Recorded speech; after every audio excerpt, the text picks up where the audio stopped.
I found my fiancé's work laptop open on our kitchen table. What I saw made me cancel the wedding 48 hours before the ceremony. I was writing thank you notes for wedding gifts when I accidentally clicked on the wrong browser tab and saw my fiancé's messages to someone named Brad from CrossFit. Let me back up. I'm 32 years old. My name is Daniel. I work as a civil engineer for a mid-sized firm in Denver. Safe job, decent pay, nothing glamorous. I've always been the reliable guy. The one who shows up on time, remembers birthdays, fixes things around the house without being asked. My fiancée Emma was 29. We'd been together for 4 years, engaged for 8 months. She worked in marketing for a tech startup, one of those companies with ping pong tables and beer on tap and everyone under 35. She was beautiful, like legitimately beautiful. Long dark hair, green eyes, one of those smiles that made strangers turn around in coffee shops. I never understood what she saw in me, honestly. I'm average height, average build, thinning hair that I've accepted will be gone by 40. I'm not ugly, but I'm not the guy anyone writes home about. Emma could have dated anyone. Models, entrepreneurs, musicians. She chose me, or at least I thought she did. Our wedding was planned for Saturday, June 15th. Outdoor ceremony at a vineyard an hour outside the city. 150 guests. String quartet. Emma had picked out every detail obsessively for months. The invitations were letterpressed. The flowers were imported. The photographer cost more than my first car. My parents had flown in from Ohio. Emma's family had driven up from Texas. Our friends had taken time off work. Hotel rooms were booked. The rehearsal dinner was in 2 days. Everything was perfect. Until Thursday afternoon when I came home early from work with a migraine. I'd been getting them more frequently over the past few months. Stress, probably. Wedding planning had been more intense than I'd expected. Emma wanted everything to be Instagram perfect. Every decision required discussions, mood boards, consultations with her maid of honor. I'd stopped having opinions around month 3. Just said yes to whatever she wanted. Easier that way. So Thursday, June 13th, 2 days before our wedding. I left work around 2 p.m. because my head felt like it was splitting open. Drove home squinting against the sunlight. Let myself into our apartment. A 2-bedroom we'd been renting in Capitol Hill for the past year. Emma's car wasn't in the lot. She'd mentioned something about a final dress fitting that afternoon. I went inside, took some Excedrin, closed all the blinds. Lay down on the couch with a cold washcloth over my eyes. The apartment was silent except for the hum of the refrigerator and distant traffic sounds. I must have dozed off because when I woke up it was after 4 p.m. and my headache had dulled to a manageable throb. I sat up slowly, still feeling fragile. Went to the kitchen to get some water. That's when I saw Emma's laptop sitting open on the kitchen table. She usually took it to work. Must have forgotten it in the chaos of running to her dress appointment. The screen was on, brightness turned down low but still visible. I could see it was open to her personal email account, not work stuff. I wasn't trying to snoop. I really wasn't. I just needed to check our shared calendar to see what time the rehearsal dinner started tomorrow because my mom had texted asking. The easiest way to access our shared Google Calendar was through Emma's laptop since it was already sitting there unlocked. I sat down. Moved the mouse to wake the screen fully. And that's when I saw it. The browser had multiple tabs open across the top. Gmail. Wedding planning Pinterest board. Venue confirmation. Dress designer website. And one tab that just said, Messages Brad. My hand hovered over the trackpad. Brad. Emma had mentioned a Brad a few times. Guy from her CrossFit gym. She'd started going 6 months ago. Got really into it. I'd never met him, never thought much about it. I clicked the tab. It wasn't her work email. It was some messaging platform I didn't recognize, like a social app but more private. The conversation loaded, and the first thing I saw was a photo of Emma, wearing lingerie I'd never seen before. Black lace, professional-looking photo, like it had been taken in a nice hotel room with good lighting. Below the photo, her message, Tomorrow night, Dan has his bachelor party. I'll have the whole evening free. My vision tunneled. I scrolled up with hands that had started shaking. Weeks of messages. Months of messages. Can't stop thinking about last weekend. Best decision I ever made was joining your gym. Dan's so boring in bed. You actually know what you're doing. 3 more days until the wedding. Then we have to be more careful. I'm not canceling anything. The wedding is happening. I need the stability Dan provides. But I need you too. He'll never find out. He barely looks at his phone. I sat there staring at the screen. My brain couldn't process what I was reading. These were Emma's words. Her photos. Her plans. She was cheating on me. Actively cheating on me. Planning to continue cheating on me after the wedding.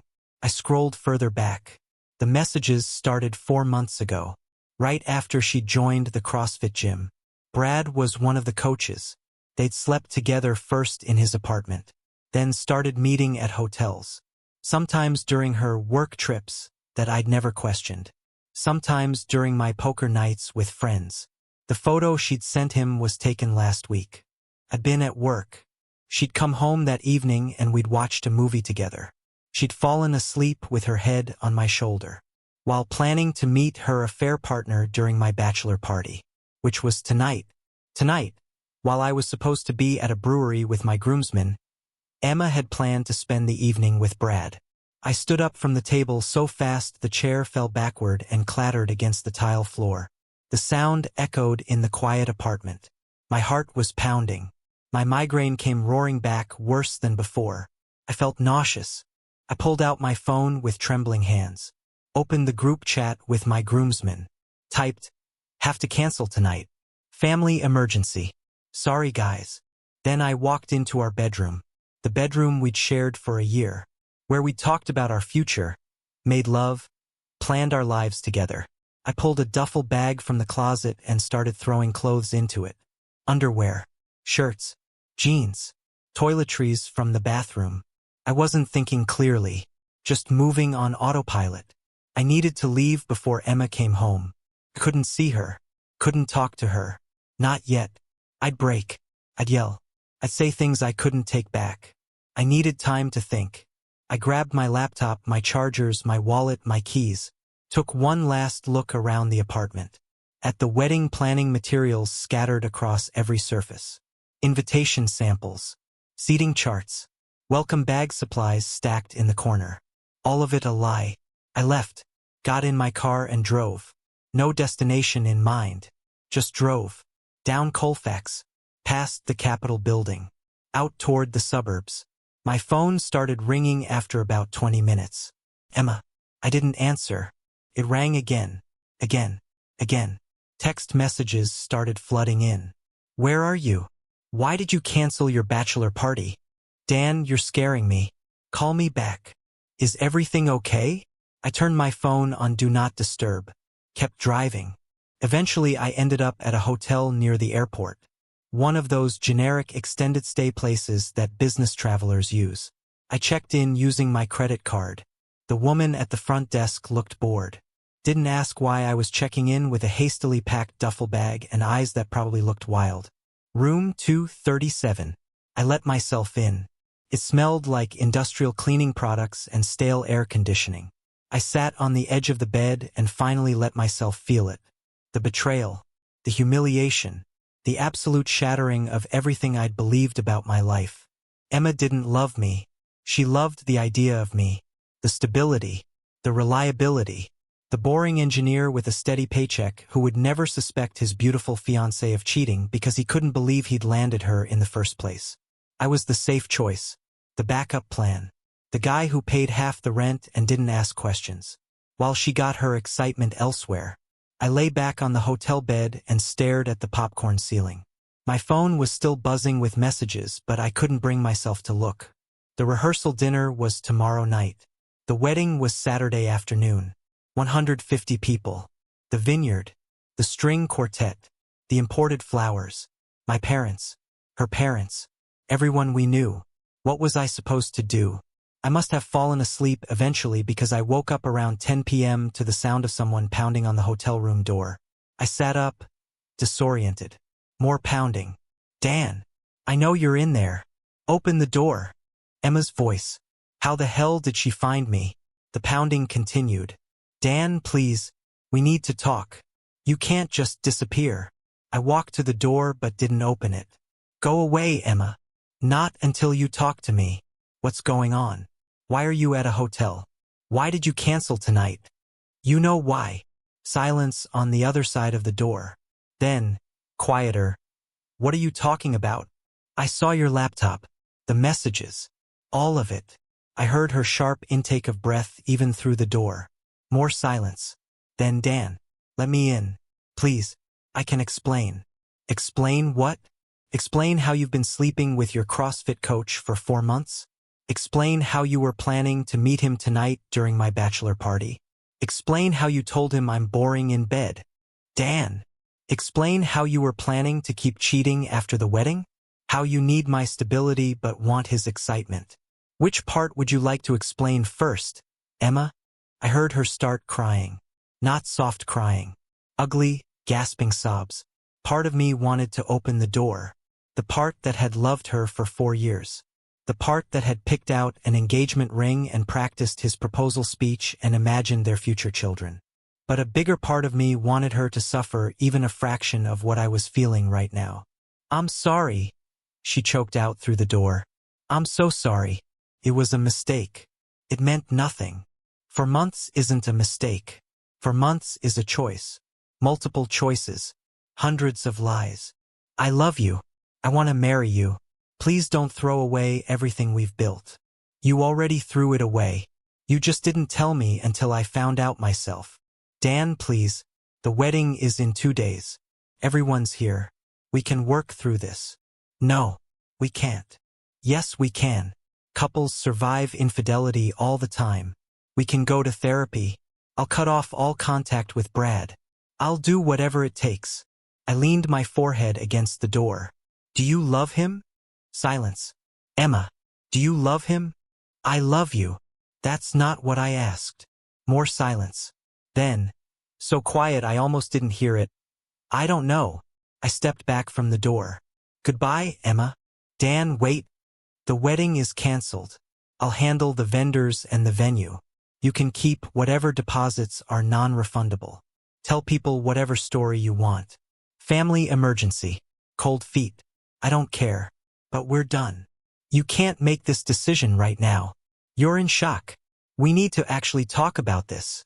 There's nothing to talk about. You made your choice months ago. I'm just finally catching up. I heard her slide down the door, still crying. I went back to the bed and put in my AirPods. Turned on white noise. Eventually, the sounds from the hallway stopped. When I looked through the peephole an hour later, she was gone. I didn't sleep that night. Just lay there in the dark hotel room, replaying every moment of the past 4 years, looking for signs I'd missed. They were everywhere now that I knew to look. The way she'd started working out more but never wanted to have sex as frequently. How she'd become protective of her phone, taking it with her even to the bathroom. The work conferences that seemed to multiply. Her increasing criticism of me over the past few months. My clothes, my hair, the way I chewed. She'd been building a case for why she deserved to cheat, making me the bad guy in her own narrative. The boring fiancé who didn't deserve her full attention. Around 3 a.m., my phone buzzed with a new notification. Not from Emma, from Jake, my best man. Hey man, I know you're dealing with stuff right now, but I need to tell you something. Can I call you? I stared at the message. Called him. He answered on the first ring. Jesus, finally. I've been trying to reach you for hours. What's going on? Are you okay? Emma called me freaking out saying you disappeared and canceled the bachelor party and she doesn't know where you are. I'm fine. What did you need to tell me? He hesitated. So, I don't know if this matters now given whatever's happening, but I saw Emma tonight. My stomach dropped. Where? At the hotel bar. The Marriott downtown where her family is staying. I was there meeting a client for drinks around 8:30. She was there with some guy. They were in a corner booth. Very close. What did he look like? Tall, muscular, blonde, CrossFit type. They were holding hands across the table. I almost went over to say hi, but something felt off, so I just watched for a minute. Then they kissed. Like really kissed. Not a friendly peck. My hands were shaking again. What time did you see this? Like I said, around 8:30. Why? That was after Emma had showed up at my hotel. After I'd told her we were done. She'd come pounding on my door, crying, begging for another chance. Then driven straight to Brad. Dan? You still there? Yeah. Thanks for telling me. What the hell is going on? I gave him the abbreviated version. Found the messages. Emma's been cheating for months. Wedding is cancelled. Jake was quiet for a long moment. Then, holy shit. I'm so sorry, man. I don't even know what to say. Nothing to say. It is what it is. What do you need? You want me to come to wherever you are? You shouldn't be alone right now. I'm okay. I just need time to think. The wedding is cancelled. I'll send an email to everyone tomorrow. Family emergency. Something vague. People are going to ask questions. Let them ask. I don't owe anyone explanations. We talked for a few more minutes. Jake offered to help with cancellations, with dealing with vendors, with anything I needed. I thanked him and hung up. Then I opened my laptop and started drafting an email. Dear friends and family, it is with deep regret that we must inform you that the wedding scheduled for June 15th has been cancelled due to unforeseen circumstances. We apologize for any inconvenience this may cause. Please do not reach out asking for details, as this is a private matter we're working through. Thank you for your understanding. Daniel and Emma. I deleted Emma's name. Sent it just from me. Then I started the painful process of calling vendors. At 4 a.m. on a Friday morning, I left voicemails. The venue, the caterer, the photographer, the florist, the string quartet. Most wouldn't get the messages until business hours. Some would still charge us full price. I didn't care. I'd rather lose the money than go through with a wedding to someone who'd been lying to me for a third of our relationship. The sun started rising around 5:30 a.m. I watched it through the hotel window, orange light creeping across the parking lot. My phone started buzzing again around 7 a.m. My mom. I answered this time. Daniel? What's going on? I just got your email. What do you mean the wedding is cancelled? I told her. Everything. The messages. The affair. Emma showing up at the hotel. Her meeting Brad right after I rejected her. My mom cried, then got angry, called Emma names I'd never heard my mother say out loud. I never liked her, she said, which was a lie, but I appreciated it. Always thought she was too concerned with appearances. Too much flash, not enough substance. Mom, I'm serious. You can do so much better. You're kind and smart and reliable. Any woman would be lucky to have you. Mothers are required to say things like that. But it still helped to hear it. We talked for an hour. She said they'd change their flights and head home today. No point staying for a wedding that wasn't happening. I told her to stay, to turn it into a vacation. They'd already paid for the hotel. She refused, said she wanted to be there for me. I didn't have the energy to argue. After we hung up, I showered for the first time since yesterday. The hotel soap smelled like fake lavender. The water pressure was weak. I stood under the lukewarm spray and felt nothing. Numb. That's what I felt. Just completely numb. I got dressed. Went down to the hotel breakfast area. Grabbed some rubbery scrambled eggs and burnt coffee. Sat in a corner booth and opened my phone. Dozens of messages from family members and friends. Confusion. Concern. Questions. Emma had sent 15 messages overnight. I read them all. Most were frantic apologies. Begging for another chance.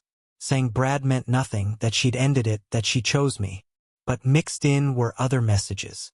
Angry ones. You're ruining everything because you can't handle that relationships take work. You've always been jealous of me having friends outside our relationship. I made one mistake and you're throwing away 4 years. The gaslighting was almost impressive. And then, sent an hour ago. Fine. If you want to be childish about this, I'll tell everyone the real reason the wedding is cancelled. That you're controlling and paranoid and accused me of cheating with zero proof. I took a screenshot. added it to a folder I'd created on my phone labeled Evidence. Then I went back to Emma's messages with Brad on her laptop, which I'd photographed with my phone before leaving the apartment. I had plenty of proof. If Emma wanted to play the victim, I could show people exactly who the victim was. Around 10 a.m., I got a call from an unknown number. I almost didn't answer, but something made me pick up. Hello, is this Daniel? A woman's voice. Young. Nervous. Yeah. Who's this? My name is Melissa. I'm Brad's girlfriend. The hotel breakfast area suddenly felt too small. His what? His girlfriend. We've been together for 2 years. Live together. I saw Emma's messages on his phone this morning. He left it unlocked when he went to shower. I'm so sorry. I had no idea he was seeing someone else. And I definitely didn't know that someone else was about to get married. My brain struggled to catch up. Brad has a girlfriend? Yes. He told me Emma was just a client at the gym. That they were friends. I feel so stupid. She was crying now. I had to call you. I found your number in Emma's contact info on his phone. You deserve to know the whole truth. What's the whole truth? Brad does this. Serial cheater. This is the 3rd time I've caught him. Each time he promises it's over, that he'll change. I keep believing him because I'm an idiot. You're not an idiot. I am. And so are you for believing Emma. She's not some innocent victim here. From the messages I saw, she was the one pursuing him. Sending photos. Suggesting hotels. She knew exactly what she was doing. I sat down heavily in the hotel booth. Why are you telling me this? Because I'm done protecting him. Done making excuses. And I thought you deserved to know that Emma's probably going to spin this as a moment of weakness. Poor me, I made a mistake. But it wasn't a mistake. It was calculated. She wanted the security of marrying you and the excitement of sleeping with my boyfriend. Are you leaving him? Already packed my stuff. I'm at my sister's place. Brad doesn't even know I'm gone yet. He's probably still at the gym teaching his morning classes, pretending to be some inspirational fitness guru while cheating on both of us. We talked for another 20 minutes. Melissa had dates, times, screenshots of her own. Proof that Brad had been lying to both of us. She sent me everything. Before hanging up, she said, "For what it's worth, I'm sorry. This isn't how anyone should find out their partner is cheating, especially 2 days before a wedding. Thanks for calling. Don't let her gaslight you. You're not crazy. You're not paranoid. You're being smart by walking away." After we hung up, I sat there staring at my phone. Emma hadn't just cheated. She'd cheated with a serial cheater who had a live-in girlfriend. She'd risked disease, drama, public humiliation. For what? Excitement? Validation? Some kind of pre-wedding thrill? Whatever it wasn't worth the life we'd built together. Except we hadn't built anything together. I'd built it. I'd done the work. The compromises. The sacrifices. Emma had just shown up and looked beautiful. Around noon, my phone rang again. Emma. I answered this time. Dan. Did you know Brad has a girlfriend? Silence. Did you know Emma? He said they were broken up. They live together. Have been together for 2 years. She's the one who called me this morning after finding your messages on his phone. Oh my God. Yeah. Oh my God. So not only were you cheating on me, you were helping someone else cheat on their partner. Congratulations. You're officially the villain in 2 relationships. Dan, I didn't know. I swear I didn't know. He told me. He lied. Because that's what cheaters do. They lie. You should know. You've been doing it for 4 months. That's not fair. Nothing about this is fair, Emma. Fair would have been you ending our relationship before sleeping with someone else. Fair would have been you being honest instead of planning to marry me while continuing your affair. Fair would have been a lot of things. But we're way past fair now. She started crying again. I know I messed up. I know. But we can still fix this. No, we can't. Why not? People work through affairs all the time. Because I don't want to. Because every time I look at you, I'll see those messages. Those photos. I'll wonder where you really are, who you're really with. I'll never trust you again. and a marriage without trust is worthless. So that's it? For years means nothing to you. It meant everything to me. That's the difference between us. You threw away 4 years for a CrossFit coach with a fake tan and a girlfriend. I'm just refusing to sign up for a lifetime of the same thing. I hate you. No, you hate that you got caught. There's a difference. I hung up, blocked her number, blocked her on every social media platform. Then I opened my laptop and sent a group email to the wedding party. Bridesmaids, groomsmen, both sets of parents. Subject: the truth. By now you've all heard the wedding is cancelled. Emma will likely tell you her version of events. Before she does, I want you to know the truth. Emma has been having an affair for the past 4 months with her CrossFit coach. I discovered messages and photos on her laptop 2 days ago. She was planning to continue the affair after the wedding. When confronted, she met with him the same night. I've also learned the man she was seeing has a live-in girlfriend who was unaware of the affair. I'm heartbroken, humiliated, and trying to process this as best I can. I don't need sympathy or intervention. I just need honesty to be on record before Emma tries to rewrite history. The wedding is cancelled. I will be handling all vendor cancellations and taking financial responsibility for any losses. Thank you for your understanding. Dan. I attached screenshots, the messages, the photos, timestamps, proof. Then I hit send before I could second-guess myself. Within minutes, my phone started exploding. Supportive messages from my groomsmen, outrage from my sister, shocked responses from friends, radio silence from Emma's bridesmaids, and then an email from Emma's mother. Daniel, I'm so sorry. We had no idea. Emma told us you'd called off the wedding due to cold feet. I can't believe she would do this. Please know we support you 100% and consider you part of our family regardless of what Emma has done. If you need anything at all, please reach out. That email broke me more than anything else. Her own mother siding with me. I closed my laptop and lay back on the hotel bed. It was 2 p.m. on Friday. 24 hours ago, I'd been coming home early with a migraine, thinking my biggest problem was wedding stress. Now my entire life had imploded. No wedding, no fiancé, no future that looked anything like I'd imagined. Just me in a hotel room near the Denver airport, surrounded by evidence of betrayal.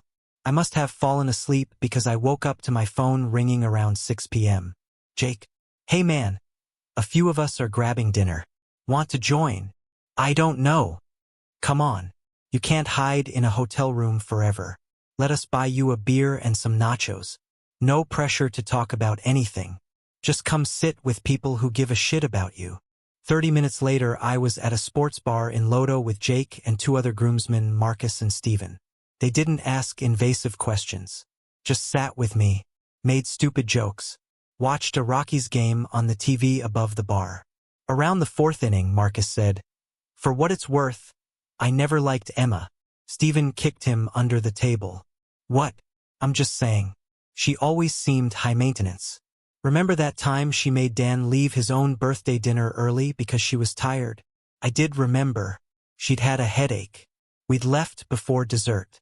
Or when she refused to come to your dad's retirement party because it wasn't at a nice enough venue. I'd forgotten about that. Steven added. Or how she'd always correct the way you told stories in front of people. They were right. All of it.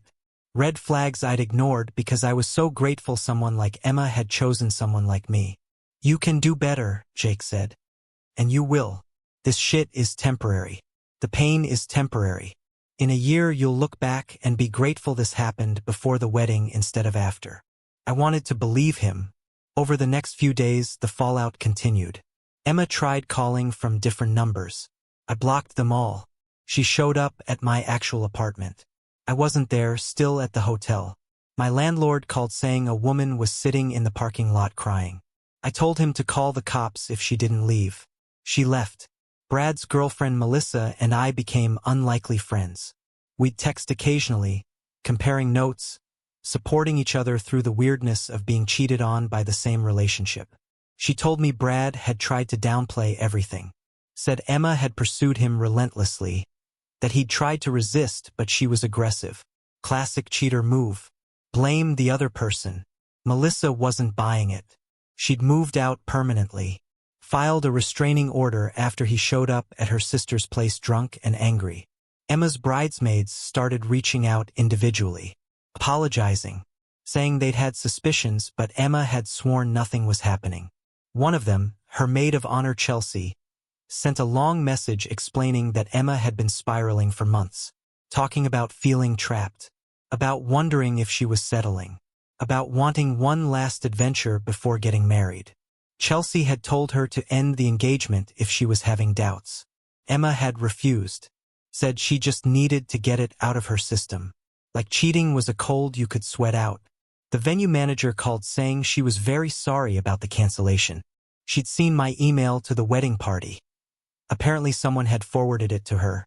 She said she'd only charge us 50% of the deposit since the circumstances were extreme. The photographer said she wouldn't charge anything.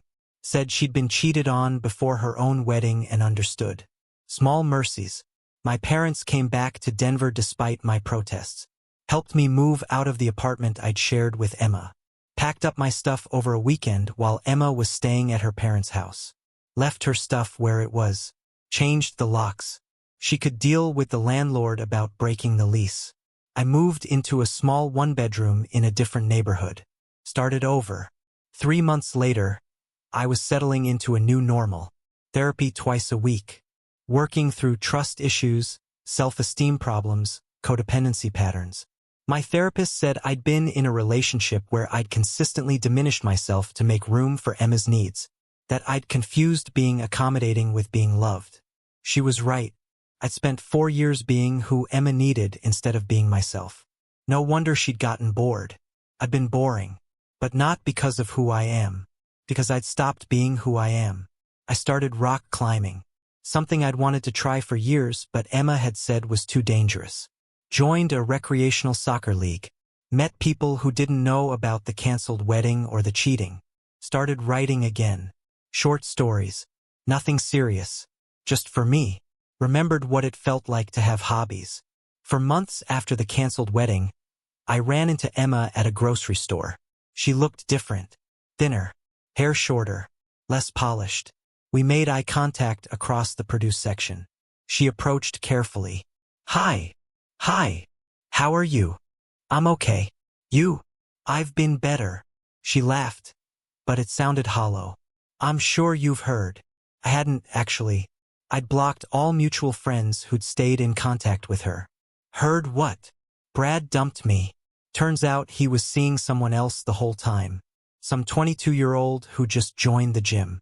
He said I was too old, too dramatic, too needy. She smiled bitterly. Karma, right? I didn't feel the satisfaction I'd expected. Just sad. Sad that she'd thrown away something real for something fake and was only now realizing it. I'm sorry to hear that. Are you? She looked at me closely. You don't seem angry anymore. I'm not.